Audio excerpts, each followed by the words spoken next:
నరేంద్ర మోదీ ఒక నియంత, నరేంద్ర మోదీ అది ఇది, నరేంద్ర మోదీ ఒక హంతకుడు, ఇట్లా మాట్లాడేటటువంటి వాళ్ళు చాలామంది ఉన్నారు. వీళ్ళందరినీ అంటే అందరినీ కాదు, అర్థవంతంగా మోదీని విమర్శించే వాళ్ళలో మనము ఉంటాం, జనము ఉంటారు, కొంతమంది రాజకీయ నాయకులు ఉంటారు.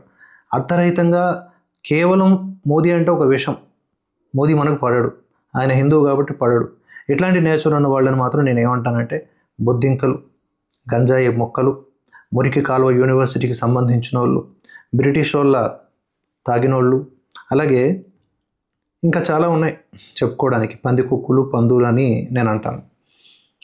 వీళ్ళు నిజంగా మోదీ నియంత అని అనుకుంటున్నారు అని అంటే అంతకంటే వెర్రితనం ఇంకోటి లేదు. మోదీ నియంతే అయితే సిఏఏ ఎన్ఆర్సీ అల్లర్లు జరగవు. మోదీ నియంతనే అయితే ఢిల్లీలో ఆయన వెనకడుగు వేసి రిజైన్ ధర్మేంద్ర ప్రధాన్ గారితో చేయరు. ఆయన రైతు చట్టాలని వెనక్కి తీసుకోరు.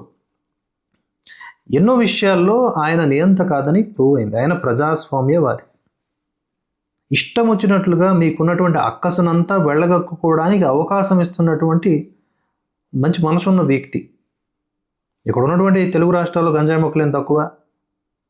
తీయగా, నున్నగా, మంచి మాటలతోనే తమ విషాన్ని వెళ్ళగక్కే వాళ్ళు కొంతమంది, భయంకరమైన దుర్భాషలతో విషాన్ని వెళ్ళగక్కే వాళ్ళు ఇంకొంతమంది.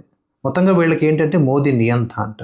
నిజంగా Modi once upon a time ఎలా ఉండేవాళ్ళు అనడానికి కొన్ని వీడియోలు ఇప్పటికే చాలా వరకు సర్క్యులేట్ అవుతూ ఉన్నాయి.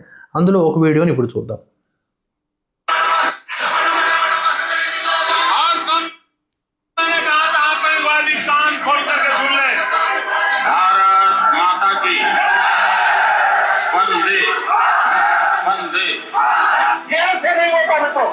शासन में बैठा हूं, मुझे मालूम है फैसला हो जाएगा।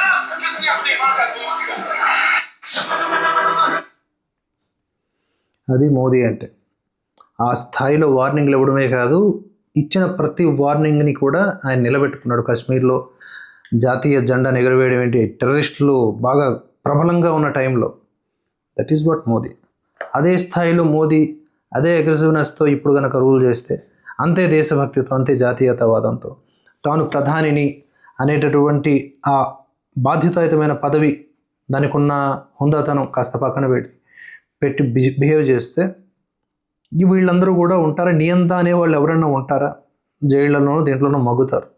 ఒక ఎమర్జెన్సీ కానీ, సిక్కుల ఊచకోత కానీ, ఇలాంటివన్నీ మనకి ఉదాహరణలు. నియంతృత్వవాదం అంటే ఎలా ఉంటుంది, నియంత పరిపాలన అంటే ఎలా ఉంటుంది. కాబట్టి చరిత్ర మర్చిపోతూ ఉండటం వల్ల మనం ఇలాంటి ప్రమాదంలో పడుతూ ఉంటాం. ఎలాంటి ప్రమాదంలో అంటే ఈ గంజాయి మొక్కల విష ప్రచారం నిజమని నమ్మేటటువంటి ప్రమాదంలో. కనుక తస్మాత్ జాగ్రత్త. 24 hours 365 days మనం చాలా జాగ్రత్తగా వీళ్ళ నుంచి మనల్ని మనము, మన దేశాన్ని కాపాడుకోవాలి.